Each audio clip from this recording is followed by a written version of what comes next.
記得當時誰路過，秒針忽然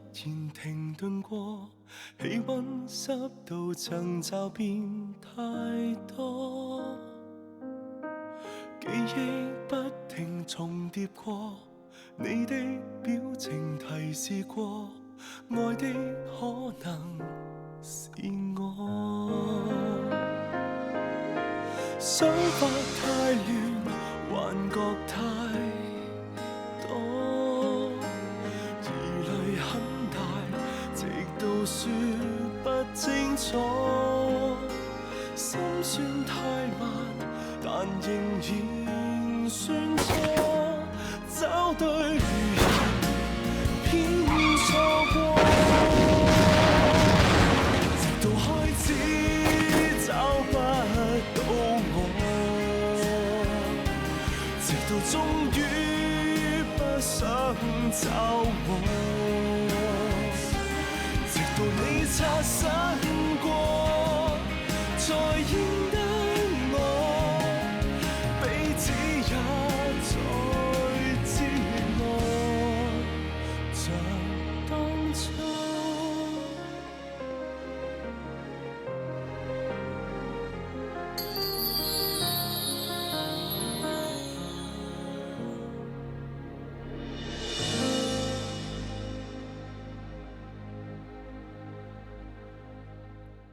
ចរន្តឆ្នាំនេះជប់ណាបាសៃអីទ្រឹងក៏អញ្ចឹងដែរ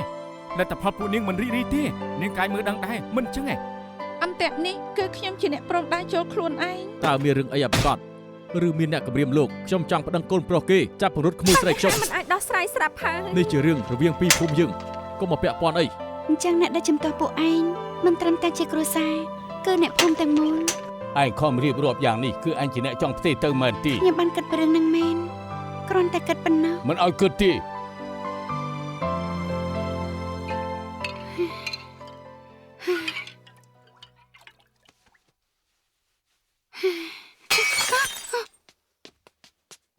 ហើយកុំកម្រើកទុកឲ្យបងជាអ្នកប្រមូល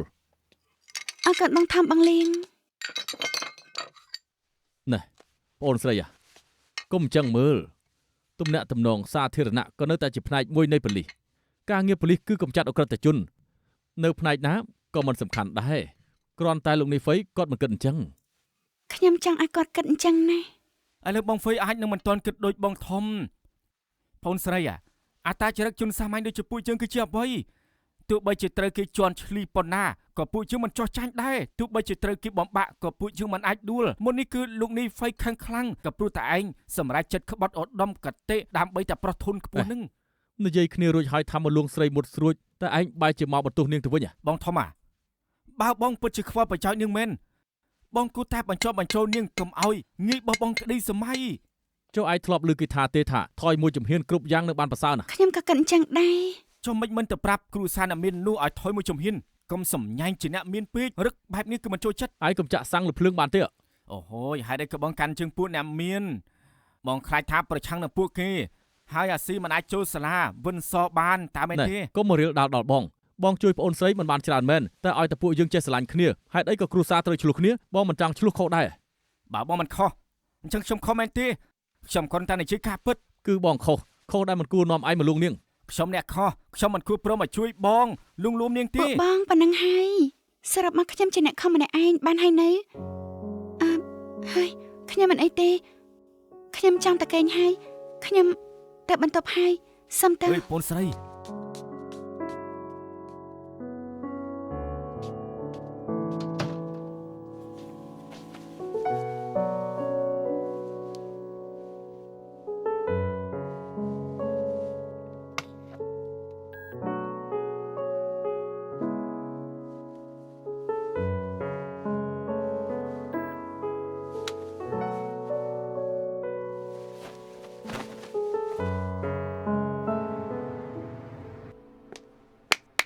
ខាងមន្ទីរពេទ្យទើបតែផ្ដល់ដំណឹងមកថា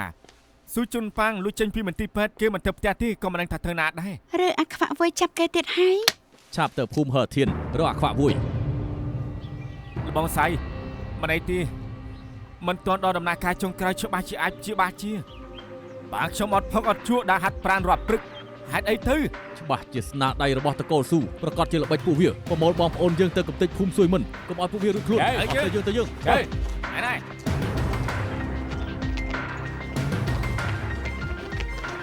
លបងខ្វាក់វួយ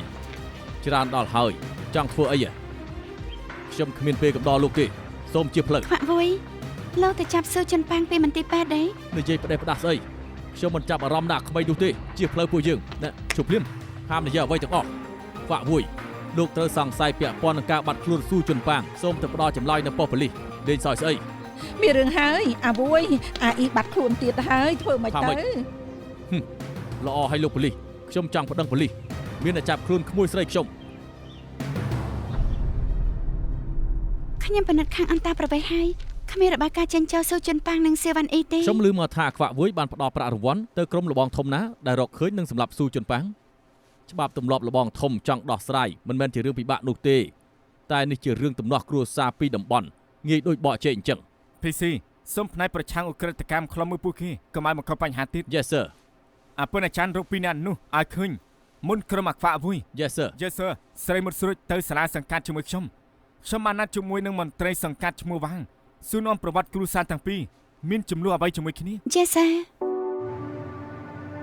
ភាពចម្រូងចម្រាសគ្រួសារសៀនៅភូមិហឺធាននិងគ្រួសារស៊ូនៅភូមិសួយមិនគួរតែនៅដើមសម័យសាធារណរដ្ឋខ្ទង់ឆ្នាំ 1900 ដូនតាគ្រួសារស៊ូបានដាក់បណ្ដាសាទៅលើដូនតាគ្រួសារសៀកុំឲ្យមានអ្នកបន្តវេន គ្រួសារទាំងពីរឆ្លោះគ្នាគឺដោយសារតែបណ្ដាសានេះ ខ្ញុំមិនដឹងវាជារឿងចៃដន្យឬក៏រឿងចម្លែកទេក្រោយការដាក់បណ្ដាសាចំនួនក្រោយសៀស្លាប់ដោយសារជំងឺមហារីកទាំងក្មេងចាស់ប្រុសស្រី គ្រួសារសៀជឿថាជាអំណាចបណ្ដាសាគ្រួសារស៊ូក៏ទុកជាសត្រូវ ពួកគេធ្វើគ្រប់យ៉ាងដើម្បីជំនះបណ្ដាសាដូចជាទៅកាប់ដើមហុងស៊ុយគ្រួសារស៊ូបំផ្លាញឫសគល់រុងរឿងនៃគ្រួសារស៊ូកន្លងមកច្រើនឆ្នាំពួកគេនៅតែឆ្លោះគ្នាចំនួនរឿងហុងស៊ុយខ្ញុំក៏ដឹងខ្លះៗដែរចាំខ្ញុំយកឲ្យមើល អរគុណសម្រាប់គ្នាទៅមកមិនអាចដោះស្រាយបញ្ហាបានទេ តើពួកគេពិតជាត្រូវបណ្ដាសាមែននេះ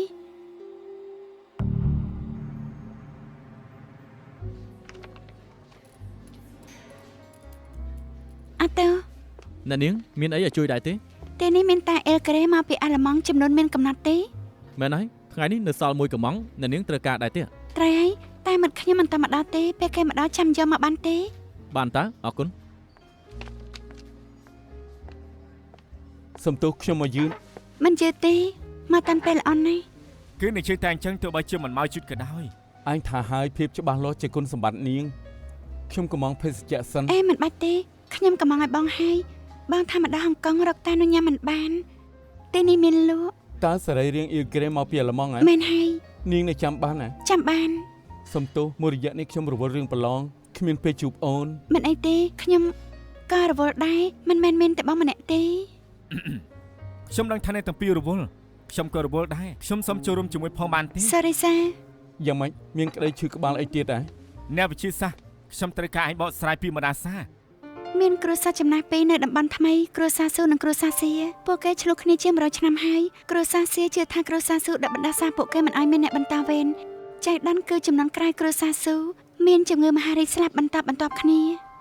ពេលមានប្រឡងសិស្សតែងតែសួរខ្ញុំថាហេតុអីដាក់សំណួរពិបាកពួកគេដាក់បណ្ដាសាខ្ញុំរហូតនឹង ហាហូហេតុពេកទេដឹង គឺនិយាយលេងទេបានន័យថាគេមិនជឿលើបណ្ដាសា អាស្រ័យលើភាពរំខានខាងជាប់បណ្ដាសាអាចរងប៉ះពាល់ដល់ផ្លូវចិត្តនិងរាងកាយដោយគេនិយាយថាកុំដាក់កញ្ចក់នៅមុខក្រែគេងព្រោះពេលភ្ញាក់ឡើងវាធ្វើឲ្យយើងខ្លាចរូបខ្លួនឯងទាំងពេលកណ្ដាលយប់និងពេលព្រឹកតាមស្ដាប់ពួកគេនិយាយថាជំងឺមហារីកជាបណ្ដាសាមិនគិតពីវិទ្យាសាស្ត្រចំណុចសំខាន់នោះគឺរាងកាយនិងហ្សែនពួកគេមានបញ្ហាចង់រកចម្លើយអាចគិតលើចំណុចទាំងនេះបាន ណនណាយើងធ្វើជាមួយគ្នាទៅ ធ្វើជាមួយគ្នា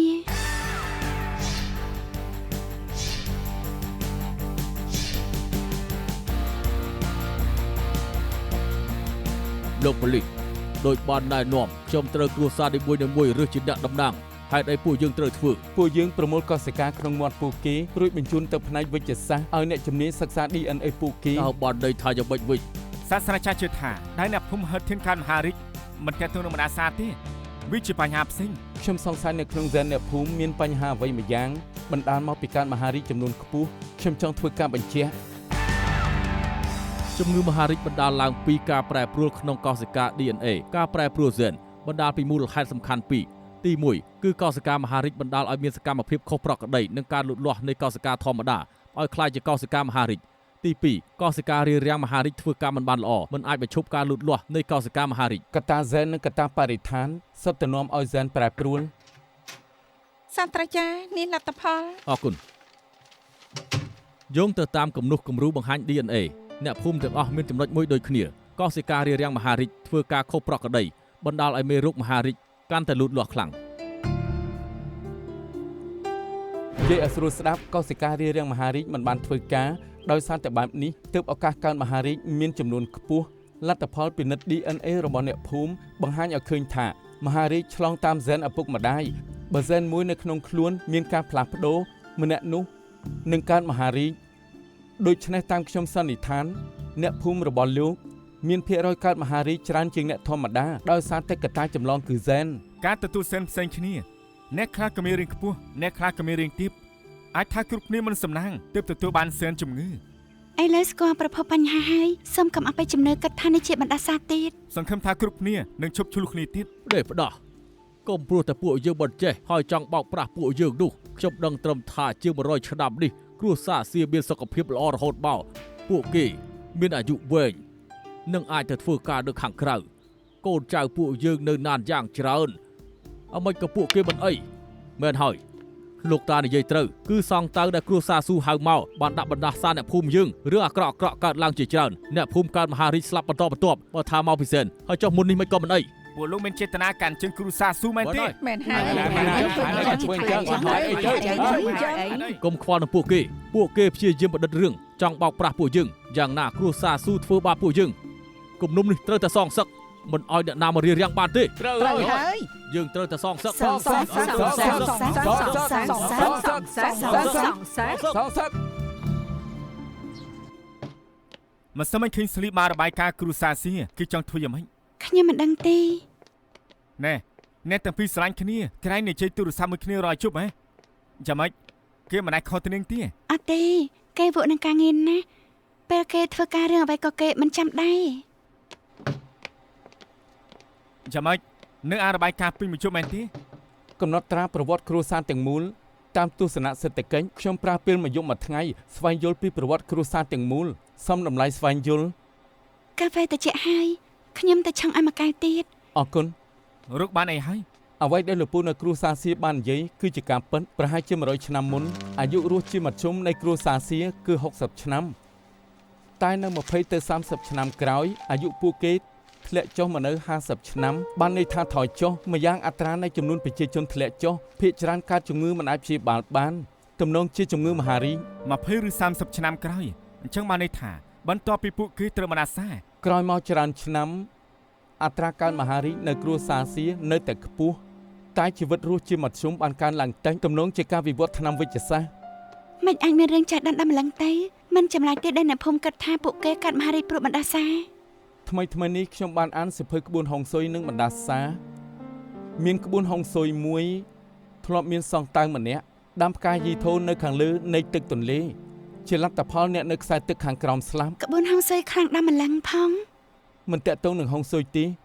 គឺផ្កាយីធូមានជាតិពុលដូច្នេះធ្វើឲ្យទឹកពុលសរុបមកអ្វីដែលគ្រួសារហឺធានហៅថាបណ្ដាសាគឺបរិស្ថានជីវវិទ្យាខ្ញុំមានតម្រុយហើយ អញ្ចឹងល្អណាស់ចំនួនពួកគេគឺមានគំនុំខ្លាំងក្លាបាននៅបន្តទៀតនឹងមានបញ្ហា ខ្ញុំខ្លាចអាខ្វាក់វយរកឃើញពីអ្នកនោះមុនអញ្ចឹងហើយយើងត្រូវដោះស្រាយបញ្ហានេះឲ្យឆាប់ ទុកចិត្តចុះខ្ញុំជឿថាមានចម្លើយឆាប់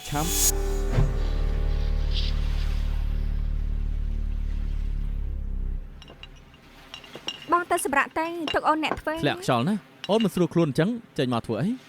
មិត្តបងចិត្តល្អឲ្យពួកយើងស្នាក់នៅទីនេះមិនអាចនៅទៅទេហើយមិនធ្វើអ្វីសោះទេទើបអូនចេញមកជួយខ្លះទេ អីបងសុំទោសបើអូនមិនខ្សែគប់បងទេក៏មិនធ្លាក់ខ្លួនអញ្ចឹងដែរថែមទាំងត្រូវរស់នៅលាក់ខ្លួនទៀត ចុះតែយ៉ាងម៉េចឥឡូវមានតែអនឯណាមើលចាស់បានមើលសមុទ្រស្រស់ស្អាតអូនក៏សប្បាយចិត្តមានគេចំណានពួកយើងណាស់ អីយ៉ាងម៉េចអូនឈឺពោះទៀតហើយ មិនអីទេបន្តិចទៀតបាត់ហើយស្អែកគង់តែត្រូវទៅពិនិត្យដដែលចាំអូនប្រាប់ពេទ្យ អញ្ចឹងបងនាំអូនទៅផ្ទះសម្រាប់វិញ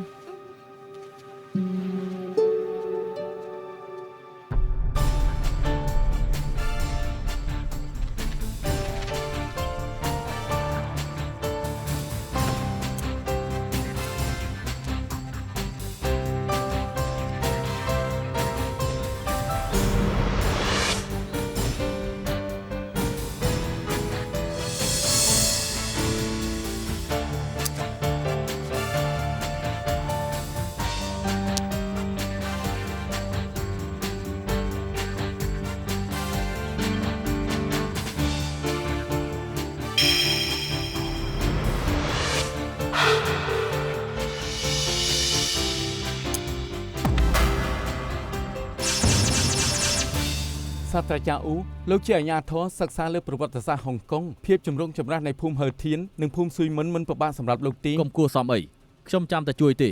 នេះជាឯកសារដែលបរិច្ចាគដោយអ្នករុករកបរទេសម្នាក់មុនគាត់ត្រឡប់ទៅអង់គ្លេសវិញកំឡុងពេលអាណានិគមបើចង់ដឹងរឿងរបស់អ្នកភូមិព័ត៌មាននេះពិតជាអាចជួយបានខ្ញុំត្រូវការពេលដើម្បីសាររើអរគុណរបាយការណ៍កាលពីមុនបានចេញហើយមានសមោលមួយនៅជុំវិញពវៀនធំទំនងជាដុំសាច់គិនចេះទៅខ្ញុំសរសេរឯកសារយោងឲ្យធ្វើឲ្យការពិនិត្យបានកាន់តែច្រើនមិនមែនជាជំងឺមហារីកទេមែនទេកុំបារម្ភខ្លាំងពេកដុំសាច់មានកាចមានស្លូតទៅពិនិត្យឲ្យបានច្បាស់សិនល្អទៀត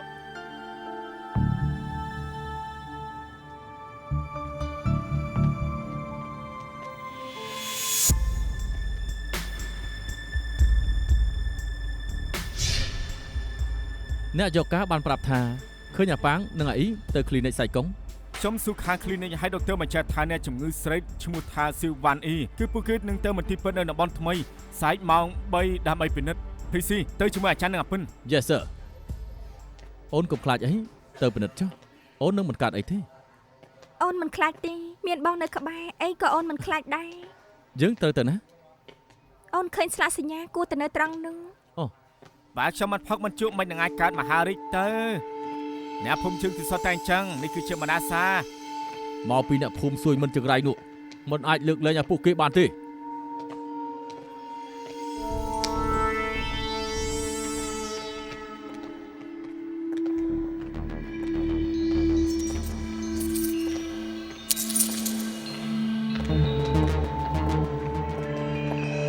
អាឆៃទៅទិញអីយើងផឹកតិចឆាប់រត់ដេញតាមពួកវាកុំឲ្យពួកវារត់រួចឈប់តែសៀវទៅរត់ចង់រត់តែសៀវចង់រត់កុំបាយគេចាប់នាងចេញទៅឯងជារញ៉េរញ៉ៃមួយស្រីយើងផងហើយលែងចង់រស់ហើយមែនដែរទេអូណាត់ពេទ្យម៉ោង3មិនក៏មិនទាន់ឃើញទៀតមកខកកន្លែងទីដឹងទៅអង្គុយចាំនៅ lobby ពួកគេច្បាស់ជាដើរកាត់ទៅមើលផងទៅមានគេចង់សម្លាប់មនុស្សហើយធ្វើឲ្យពួកយើងកើតមហារីកយើងនឹងសម្លាប់ឯងចោលសងសឹកឲ្យដល់ភូមិយើងជប់សិនប៉ូលីសឯងចង់សម្លាប់មនុស្សមែនទេយ៉ាងម៉េចហើយបងចាំមិនហើយខ្ញុំឃើញក្មួយស្រីហើយក៏ចង់នាំគេទៅផ្ទះខុសដែរមែនទេរឿងរបស់គ្រួសារលោកខ្ញុំមិនអាចពាក់ព័ន្ធតែលោកវាយគេមានទោសបង្ករបួសស្នាមលោកប៉ូលីសនេះលោកយ៉ាងម៉េចហ្នឹងខ្ញុំឃើញគេតាំងពីអង្កាលគេដើរដួលខ្លួនឯងទេណែប្រាប់ប៉ូលីសទៅថាឯងដើរដួលគេងក់ក្បាលខ្ញុំអត់កុហកទេអញ្ចឹងអស់អីហើយដើរភ្លីភ្លើដួលខ្លួនឯងនៅភូមិយើងមានគ្រូតឆ្អឹងបកែខ្លាំងណាស់អាឆៃអាស័យយកគេទៅព្យាបាលតោះយើងទៅណាមិនទាន់បានទេយ៉ាងម៉េចទៀតហើយលោកប៉ូលីសអ្នកមីងសម្អាតអាចធ្វើជាសាកសីគាត់ឃើញលោកវាយគេលោកត្រូវចាប់ខ្លួនលោកមានសិទ្ធិមិននិយាយតែអ្វីដែលលោកនិយាយនឹងត្រូវកត់ទុកជាភស្តុតាងឡើងតុលាការចាប់ខ្លួនគេទៅលោកប៉ូលីសពួកលោក3នាក់ពួកខ្ញុំក៏3នាក់ក៏មកខំឲ្យសោះណាខ្ញុំក៏ចេះដល់ដែរចង់វាយប៉ូលីសមែនទេអាចារ្យហៅកម្លាំងជំនួយមកកំដរ3នាក់នេះ Yes sir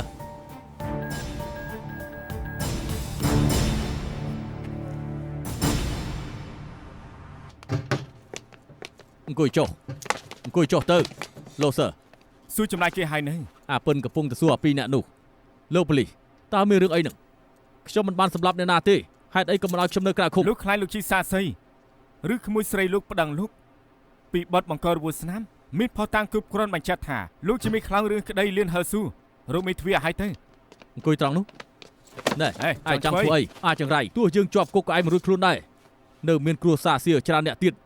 យើងមិនជឿថាប៉ូលីសអាចការពារឯងរហូតទេបិទមាត់ទៅចង់មានទោសពីបទគំរាមសម្លាប់ទៀតមែនទេ PC នាំលបងខ្វាមួយទៅឃុំរងចាំកាត់ក្តី Yes sir ទៅនាងក្មួយរមើសគុណបិទមាត់ទៅអាចចង្រៃឲ្យប្រយ័ត្នខ្លួនទៅទោះជាគេត្រូវចាប់ខ្លួនបញ្ហានៅតែមិនទាន់ដោះស្រាយអាចតែតំណភូមិទាំងពីរមិនទាន់ដោះស្រាយបញ្ហានៅតែមាន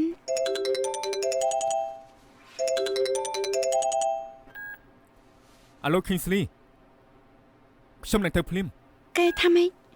គឺស្រ័យបានអាចកំបាំងមួយចុងឲ្យពួកយើងហើយអ្នកភូមិទាំងពីរទៅជួប លោកសើពួកគេមកហើយ មើលមុខអីវាយកូនយើងដល់ថ្នាក់នេះយើងត្រូវជំរាបបញ្ជីកុំតែយកមុខដល់បលិសកុំអីពួកយើងមិនមកទេ មិនចង់មកតើបែរទេអញ្ចឹងល្អណាស់ឆាប់ទៅវិញទៅ ចង់ ពួកឯងមិនចង់ទៅវិញ គ្រប់គ្នាស្ងប់អារម្មណ៍ឈប់ឆ្លោះគ្នាសិនបានទេមែនហើយមកជុំគ្នាហើយមានអីនិយាយគ្នាតាមស្រួលទៅឈប់ស្រែកនិយាយឲ្យស្ដាប់គ្នាផងទៅ អ្នកភូមិស៊ុយមិននិងអ្នកភូមិហៅធានសុំស្ងាត់ដែលខ្ញុំហៅមកថ្ងៃនេះគឺចង់ស្រាយចំនួនភូមិទាំងពីរមិនមែនមកឆ្លោះគ្នាទេឆ្លោះគ្នាច្រើនឆ្នាំមកនេះគួរតែមកចប់ទៅតាមមែនទេ ពួកយើងក៏ចង់ចប់ដែរតែគ្រួសារស៊ីវាមិនចប់ ដូនតាពួកឯងដាក់បណ្ដាសាលើពួកយើង អាណាដាក់បណ្ដាសាលោក មែនហើយ អ្នកប្រំស្ដាប់ខ្ញុំសិនទៅមិនអាសាអីនោះវាគ្មាននៅលើលោកទេ លោកប៉ូលីសឥឡូវខ្ញុំសួរលោកហេតុអីក៏អ្នកភូមិទាំងអស់សុទ្ធតែកើតជំងឺមហារីក គ្រប់គ្នាតាមការសិក្សាជាមួយនិស្សិតស្រាវជ្រាវនិងសាស្ត្រាចារ្យនៅមហាវិទ្យាល័យ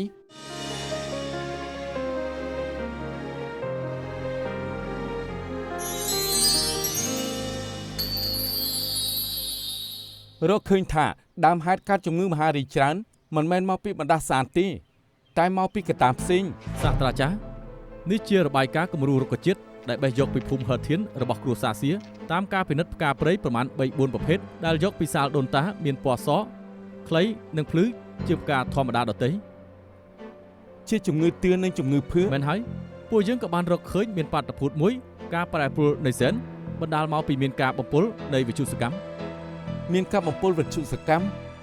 ដីនៅភូមិហឺធានភាគច្រើនមានផ្ទុកដីឥដ្ឋធម្មតាមាននៅដីតំបន់ថ្មីក្រៅពីនោះដីនៅភូមិហឺធានមានផ្ទុកឧបករណ៍ផ្ទុកសារធាតុវិទ្យុសកម្មដីនៅក្បែរសាលដូនតាបង្ហាញថាមានផ្ទុកសារធាតុវិទ្យុសកម្មខ្ពស់ ដីក្បែរសាលដូនតា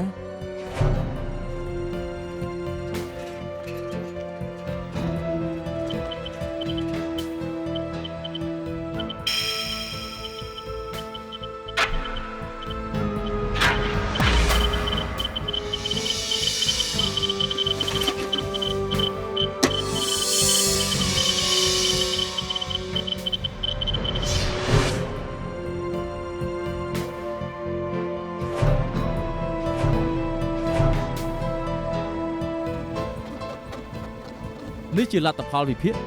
គំរូដែលបានរកឃើញមានផ្ទុកសារធាតុអ៊ុយរ៉ាញ៉ុម 238 សារធាតុនេះដែរជាលោហៈធាតុវិទ្យុសកម្មវាបញ្ចេញវិទ្យុសកម្មតែតិចតួចប៉ុណ្ណោះបើប៉ះពាល់យូរអង្វែងនិងប៉ះពាល់ធ្ងន់បណ្ដាលឲ្យកើតមហារីកក្រៅពីអ្នកភូមិហឺធានមានហ្សែននាំឲ្យកើតមហារីកឈ្មោះថា SDH5 ដូច្នេះហើយ100ឆ្នាំមុនអ្នកភូមិលោកកើតមហារីកច្រើនអ្នក យល់ហើយមែនទេសូមជោគជោគបណ្ដាសាមកចោលដាក់គ្នាទៀត អញ្ចឹងតើអ្នកណាយកវិទ្យុសកម្មស្អីនោះមកដាក់ទីនេះ កុំស្មានផ្ដេសផ្ដាស់ឲ្យខ្ញុំនិយាយចប់សិន ខ្ញុំបានពិនិត្យមើលហើយក្នុងឯកសារកត់ត្រាភាពចម្រូងចម្រាសរវាងអធិការបរទេសម្នាក់និងជនជាតិភាគតិចតំបន់ថ្មីមានអត្ថបទមួយចំនួនធំសរសេរដោយបុគ្គលិកផ្នែកយុទ្ធធម៌កាលនោះមានសរសេរពីភាពចម្រូងចម្រាសរវាងអ្នកភូមិទាំងពីរ កាលពីច្រើនឆ្នាំមុនគ្រួសារសៀននៅភូមិហឺធានទាស់តែងនឹងគ្រួសារស៊ូនៅភូមិស៊ុយមិនពួកគេប្រកួតប្រជែងគ្នាព្រោះតែរឿងដីធ្លីដីត្រង់កន្លែងសាលដូនតានៅកណ្ដាលភូមិទាំងពីរកាលនោះមេភូមិហឺធានឈ្មោះសៀវធានសោកប៉ាន់មន្ត្រីបានដីម្ដុំសង់សាលដូនតាពេលមេភូមិស៊ុយមិនបានដឹងរឿងនេះហើយគាត់ប្រមូលផ្ដុំអ្នកភូមិធ្វើការចំទាស់ហើយមួយចំនួនត្រូវអ្នកភូមិហឺធានស្លាប់កាលនោះមេភូមិស៊ុយមិនគឺជាលោកសង្តៅមុនពេលគាត់ស្លាប់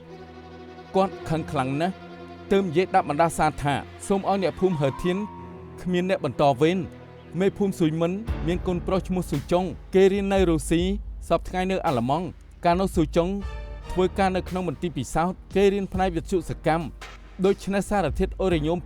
238 ដែលរកឃើញទំនងជាស៊ូចុងជាអ្នកកប់ដើម្បីជាការសងសឹកអ្នកដែលចេញចូលសាលដូនតាឬរស់នៅក្បែរនេះអាចរងប៉ះពាល់រស់នៅកាន់តែជិតកាន់តែយូរឱកាសកើតមហារីកគឺកាន់តែខ្ពស់ដូច្នេះមហារីកនេះមិនកើតដោយសារបណ្ដាសាទេ ឥឡូវច្បាស់ហើយឈប់សង្ស័យគ្នាទៀតហើយឈប់បារម្ភទៀតទៅសារធាតុវិទ្យុសកម្មគឺយកចេញហើយ បញ្ជាក់ថាគ្មានផលប៉ះពាល់ទៀតទេ ចុះអ្នកភូមិដែលកើតជំងឺមហារីកមុនគិតយ៉ាងម៉េចទៅ មែន ទេ ហើយ បើគ្រួសារស៊ូមិនយករបស់កខ្វក់មកកប់ទីនេះពួកយើងមិនអាចខ្លាចជាអញ្ចឹងទៅ គឺគ្រួសារសៀឯងនាំអាតមុនយកដីគេហើយសម្រាប់គេទៀតត្រូវហើយគឺភូមិពួកលោកជាអ្នកធ្វើខុសមុនត្រូវហើយពួកលោកនាំអាតមុន ទេ តាម ធ្វើខុសមុនទៅហើយ តែចែកចិត្តទៅនាំគ្នាស្ងប់អារម្មណ៍នេះឆ្លោះគ្នា100ឆ្នាំហើយការពុតអ្នកដែលខុសគឺអ្នកភូមិទាំងសងខាងបើសិនជាការនោះដូនតាសៀមិនរំលោភយកដីមិនសម្រាប់អ្នកភូមិស៊ូមិនស៊ូចង់ក៏មិនគិតសងសឹកតែស៊ូចង់ក៏រួមចំណែកខុសដែរគឺជោគរបស់ជោគតកប់ក្រោមដីបើក៏ឲ្យមានមនុស្សឈូស្លាប់បើឆ្លោះគ្នាទៀតគ្មានអ្នកចំណេញទេហេតុអីក៏មិនរួមគ្នារស់នៅដែលសុខសាន្តខ្ញុំជឿថាគ្រប់គ្នាក៏ចង់សុខដែរមិនចឹងទេ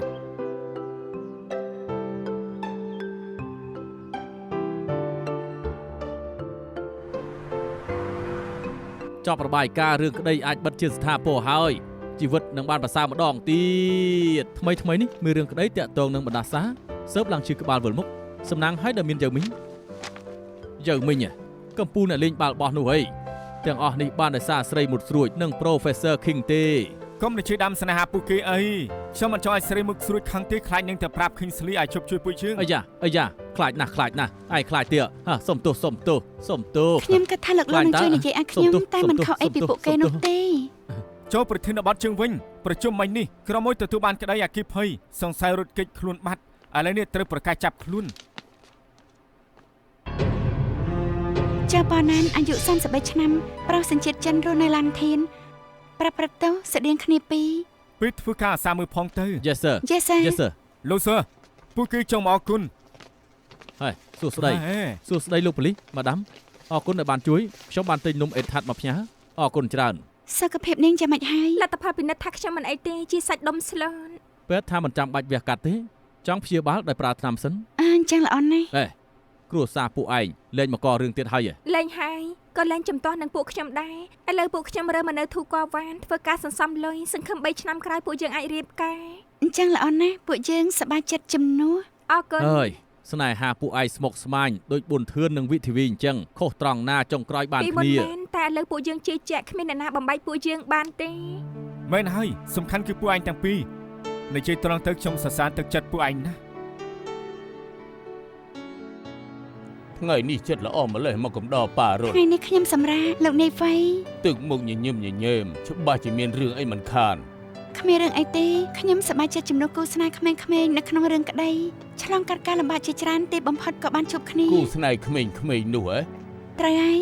ពួកគេពិតជាស្រឡាញ់គ្នាណាស់តែគ្រួសារពួកគេជាសត្រូវនឹងគ្នា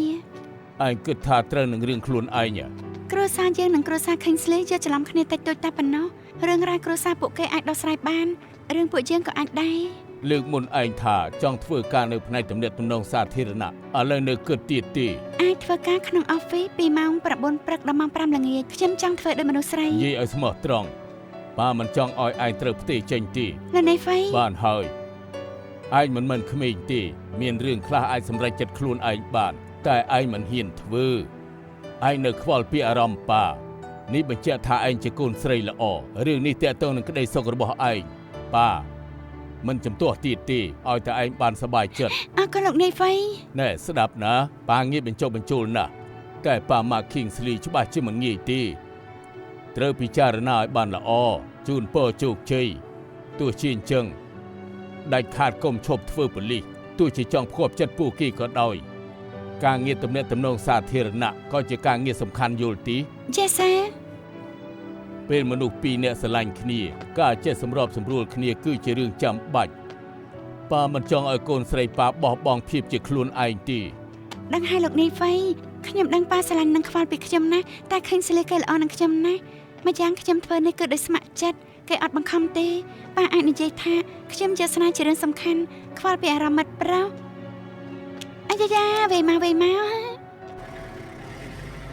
ជប់នេះឲ្យប៉ាខ្ញុំផឹកពេលណាហៅខ្ញុំទៅការឯង គេនិយាយអញ្ចឹងហ៎ ស្រីមុតស្រួយបានដាក់ពិស្នាមកខ្ញុំនាងចង់ទៅធ្វើការផ្នែកសាធារណៈ មើលណានាងអត់បានប្រាប់ខ្ញុំទេនាងប្រាប់អញថាម៉េចទៀត នាងថានាងចង់រៀនសូត្របន្ថែមចូលម៉ោង 9 ចេញម៉ោង 5 ម៉ោងការងារគឺច្បាស់លាស់ខ្ញុំស្មានថាពួកឯងរៀបការតើអញ្ចឹងបានន័យថានាងកុហកខ្ញុំចប់ហើយឥឡូវនេះគឺខ្ញុំបារម្ភ ខ្លាចបញ្ហាកើតមកពីក្រុមខ្ញុំតើត្រូវសួរឯងទេ មិនពាក់ព័ន្ធនឹងក្រុមឯងទេ ចឹងបញ្ហាអីវិញ ពានរង្វាន់ Nobel គូផ្ដល់ឲ្យអ្នកដែលដោះស្រាយបញ្ហាអន្តរបុគ្គល អូខ្ញុំយល់ហើយគឺលពូហើយនឹងអ្នកមីងមិនចូលចិត្តស្រីមុតស្រួចស្គាល់ឯងជួបមកហើយគូកំណត់ប៉ាម៉ាក់របស់ឯងខ្ញុំដឹងច្បាស់ណាស់ មិនតែប៉ុណ្ណឹងទំនាក់ទំនងពួកគាត់នឹងប៉ាម៉ាក់នាងក៏យ៉ាប់ដែរ ស្ដាប់ទៅគឺស្មុគស្មាញដោយរឿងក្តីចំនួនភូមិទាំងពីរអញ្ចឹង មិនដល់ថ្នាក់នោះទេក៏ប៉ុន្តែ នៅជាត្រង់ចុះស្រីមុតស្រួចគឺចូលចិត្តការងារ CID ណានាងបដូរទៅគឺលះបង់ធំណាស់ឯងធ្លាប់និយាយថាឲ្យតែគូស្នេហ៍រីករាយបញ្ហាផ្ទៃក្នុងចនាក៏មិនជាបញ្ហាដែរពេលនេះមិនអាចដោះស្រាយបានទេ នេះជាបញ្ហាលំបាកបច្ចុប្បន្នខ្ញុំគ្រាន់តែចង់មកផឹកមិនចង់គិតពីវាទេសប្បាយទៅ ដឹងហើយផឹកច្រើននិយាយតិច Keeps shining every new morning. Always another chance to be loved, to be loved again. I've crossed a lot of bridges. ចម្រៀងយប់នេះគឺពីរោះណាស់ ពីរូមែន ខ្ញុំមានរឿងមួយចង់ប្រាប់បងខ្ញុំបានដាក់ពាក្យសុំផ្ទេរហើយ ផ្នែកទំនាក់ទំនងសាធារណៈ Golden ប្រាប់បងហើយ បងគាំទ្រខ្ញុំទេ អូនជាមិត្តស្រីបងគាំទ្រអូនគ្រប់យ៉ាង អញ្ចឹងល្អណាស់បងគិតថាលោកពូអ្នកមីងនឹងគិតផ្សេងលើខ្ញុំដែរទេ អ្នកទាំងពីរចង់កំងបទចម្រៀងដែរទេ បាទ បាទ So many years, so many tears. My youth was fading away. Then I found you and touched you.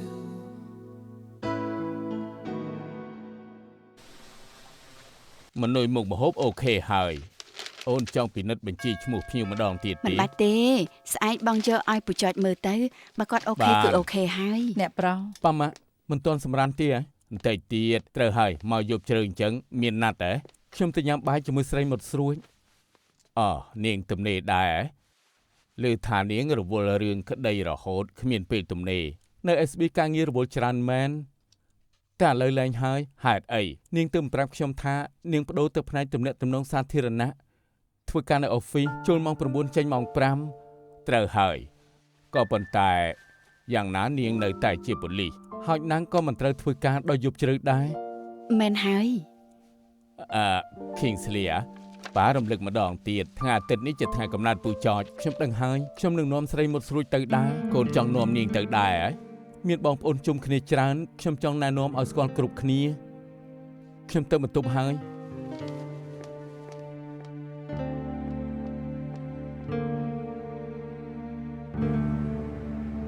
អ្នកនាងនេះជាបូតដែលលោកឃីងកំងតែវាមានបញ្ហាតិចតួច ត្រូវហើយមានអាយថ្មីមួយទៀតទេ សុំទោសនេះជាមួយចុងក្រោយ2ថ្ងៃទៀតទៅមានស្តុកថ្មីចង់រងចាំ មិន ទេ កើតទេខ្ញុំត្រូវជូនកាដូគេយប់នេះចាំខ្ញុំបន្តិច សុំទោសខ្ញុំមិនអាចលើកទូរស័ព្ទទេមានការអីផ្ញើសារទុកឲ្យខ្ញុំបាន យ៉ាងម៉េចហើយអ្នកនាង អញ្ចឹងនាងមានអាម៉ូតផ្សេងដែរទេ គឺមានខាងណា ល្អណាស់ អូសួស្ដីរេបន អូ គុណដែលបាន រីករាយ រីករាយ គូ ថ្ងៃ បាន កំណើត ខានជួបគ្នាយូរហើយសុខសប្បាយទេ អរគុណអរគុណ Kingsley សួស្ដី សួស្ដី អធិស្ឋានប៉ាម៉ាក់ ស្រីមុតស្រួចមកហើយ លោកពូអ្នកមីង សួស្ដីវ៉ាវនាងស្អាតណាស់ អរគុណលោកពូមកយឺតម្លេះ រវល់នៅសាកលវិទ្យាល័យស្រីមុតស្រួចចាំខ្ញុំ លោកពូចច អើ Kingsley មកហើយហ៎ លោកពូច លោកពូចារេថាកំណែ អរគុណអូត្រូវហើយឮថានាងនឹងបដូរទៅធ្វើផ្នែកទំនាក់ទំនងសាធារណៈត្រូវទៀត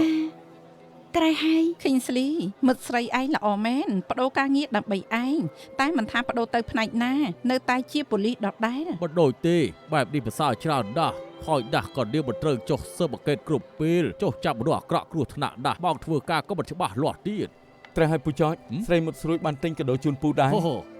មែនហើយគឺជាបកសង្ឃឹមថាចូលចិត្ត នាងឆ្លាតមែនទែនដឹងថាខ្ញុំចូលចិត្តបូកទិញកាដូឲ្យខ្ញុំល្អណាស់បើកាន់ដែរទៀតបើខ្ញុំចង់បើកមើលឥឡូវនេះ ច្បាស់ជាអត់ហើយ អីបោឆ្នោត នាងមិនដឹងមែនឬមានចេតនា នៅអង់គ្លេសបូកាឡាឆ្នោតអាចទិញពាក់ខ្លួនឯងបើទិញជាកាដូនាំសំណាងមិនល្អ មិនអីទេពូចោចឲ្យលុយនាងវិញទុកថាពូទិញពាក់ខ្លួនឯងទៅ ពូចោចខ្ញុំកំងម៉ូតផ្សេងប្រហែលជាគេដាក់ឲ្យច្រឡំសុំទោស អីទេរំខានជួយយកទៅបដូរបូតផ្សេងឲ្យពូផងណា តាមស្រួលចោះពូទៅទទួលភ្ញៀវផ្សេងសិន សុំទោសផងសុំទោស មកខ្ញុំជូនទៅ សុំទោសណាស់ហើយចុះតែបងអត់បានកំងម៉ូតនេះទេ មកបងកំងមានបញ្ហានឹងសារតែមួយ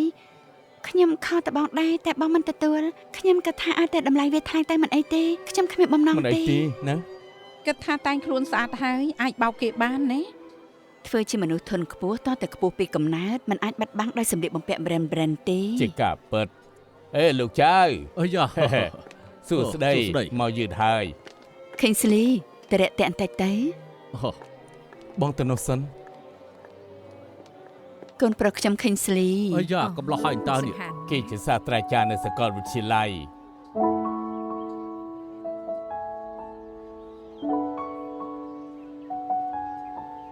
អីយ៉ាលោកចៅ សូមអបអរសាទរ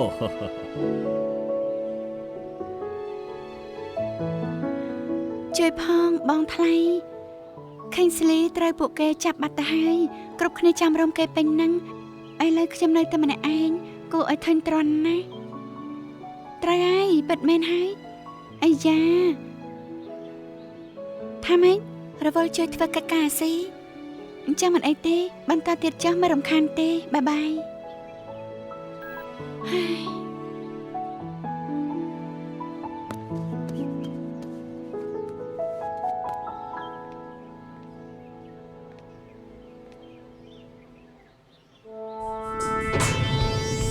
ក្រុមមួយទទួលបានរឿងក្តីអគ្គិភ័យជនសង្ស័យគឺបានបាត់ខ្លួនកំពុងតាមចាប់ អរគុណច្រើន ចាប់បានណានប៉លេឈប់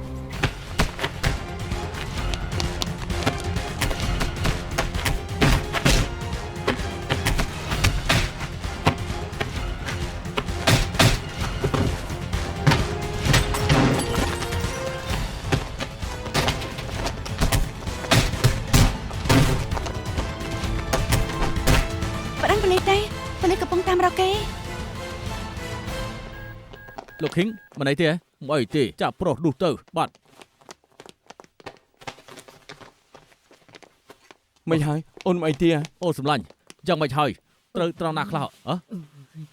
ឲ្យបងមើលតិចមើល ឈឺណាស់ កូនធွာយ៉ាងមិនទៅហើយ របួសពេញខ្លួនហើយមើលនេះចា បាទធွာស្រីម្នាក់នោះជាណា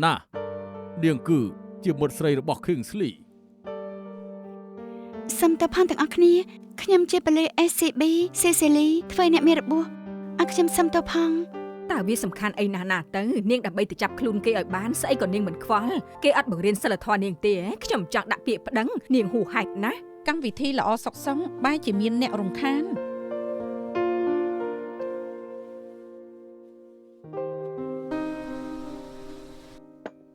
អូណាមិនឃើញញ៉ាំអីទេចិត្តចូលគេងហើយញ៉ាំអីខ្លះទៅ នៅមានអារម្មណ៍ចង់គេងទៀតកម្មវិធីយប់នេះខ្លាចជាអញញ៉ៃអស់ម្យ៉ាងទៀតកូនស្រីធွာពូចើត្រូវរបួសទៀតស្អែកមានរឿងត្រូវធ្វើច្រើនហើយ នៅម៉ាត្រូវការអីប្រាំខ្ញុំបានខ្ញុំនឹងជួយម៉ា មិនបាច់ទេ ម៉ាក់មានអីនៅក្នុងចិន បើពិតជាចង់ជួយម៉ាក់មែនជួយបង្រៀនស្រីមុខស្រួយរបស់កូនផងឲ្យនាងរៀនពីសិលធម៌និងអាកប្បកិរិយាហើយណាស់ចោះអត់ប្រយោជន៍នោះទេ មិនចឹងទេបើនាងមិនយល់យើងត្រូវបង្រៀននាង ចរិតមនុស្សកាត់មកបែបណាគឺបែបនោះហើយបង្រៀនមិនបាននោះទេនាងស្លៀករ៉ូបតែងមុខដូចស្រីចោះយ៉ាងម៉េចមើលចោះនាងនៅតែប្រាដៃប្រាជើងដដែលហើយចាណាយប់នេះនាងធ្វើរឿងអាម៉ាស់ណាស់ ពេលប៉ាឃើញនាងតែងមនុស្សស្រីដំបងប៉ាគិតថានាងអាចនឹងក្លាយជាមនុស្សស្រីពេញលក្ខណៈដោយរឿង My Fair Lady ឥឡូវបានភ្លឺភ្នែកហើយมันអាចទៅរួចនាងកែលែងបានទៅលែងមុខហើយ ប៉ាម៉ាក់មិនក៏និយាយអញ្ចឹងនាងក៏មិនចង់ឲ្យរឿងខ្លាញ់ទៅជាអញ្ចឹងដែរនោះជាជនល្មើសប៉ូលីសកំពុងតែតាមចាប់វាជាកាតព្វកិច្ចនាងហេតុអីក៏ប៉ាម៉ាក់មិនយល់ Kingsley ប៉ាម៉ាក់អត់និយាយរឿងរញ៉េរញ៉ៃក្នុងកម្មវិធីយប់នេះទេប៉ាម៉ាក់កំពុងនិយាយពីនាងថាសមនឹងគ្រួសារយើងឬអត់សមនឹងធ្វើជាប្រពន្ធកូនឬអត់ Kingsley បញ្ហាយប់នេះនឹងក្លាយជាប្រធានបទដែលគ្រប់គ្នាលើកយកមកនិយាយនាងបានដាក់សំណើសុំផ្ទេររួចហើយបញ្ហានឹងដោះស្រាយឆាប់អាចដោះស្រាយបញ្ហាបានមែនចំណងបញ្ហាមិនបានដោះស្រាយឡើយឥឡូវសាគិនចេះបដូរកុំរស់នៅផ្ទះប្រណិតឬទៅនៅយ៉ាងម៉ាទីវិញឬកុំឲ្យពួកគេបើកកង់ទីនឲ្យបើកវិចិត្រសាលវិញ Kingsley កូនពូកែអង្គេតនឹងមានការវិនិច្ឆ័យល្អកូនមិនយល់ទេ Kingsley តាំងពីស្គាល់នាងកូនផ្លាស់ប្ដូរច្រើនណាស់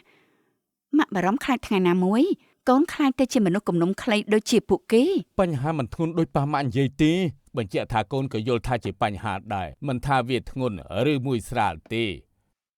សរុបមកយប់នេះវាជាបញ្ហារញ៉េរញ៉ៃសុំទោសខ្ញុំហត់ហើយសុំទៅសម្រាប់